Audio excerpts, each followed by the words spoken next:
10 দিয়ে 2.5 কে ভাগ করব। 2.5। এবার 10 2 এর মধ্যে কতবার যাবে? 0 বার। তোমরা আগেই জেনেছো 0 বার যাবে। 10 শূন্যে 0। 2 থেকে 0 বিয়োগ দিলে কত হয়? 2। এবার নিয়ম অনুযায়ী দশমিক বিন্দু উপরে উঠে গেল। এবার আমরা কি নামাবো? একটা সংখ্যা নামাবো, 5। এবার আমরা 10 কয়বার যাবে? 25 এর মধ্যে 10 এর নামতা বলি। 10 এ 3 10 তাহলে 25 এর বেশি হয়ে গেল 3 বার দিলে। আমরা কয়বার দিব? 2 বার। 10 দুগুণে 20। এবার বিয়োগ করার পর কত নামবে? 5। যেহেতু দশমিক বিন্দু আছে এই জন্য প্রয়োজন অনুযায়ী আমরা একটা শূন্য নিতেই পারি।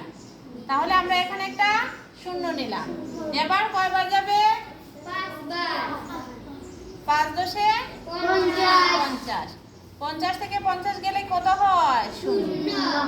তাহলে আমরা কি পেলাম? 10 ভাগ 2.5 কত হলো? ফলাফল 0.25। ধন্যবাদ।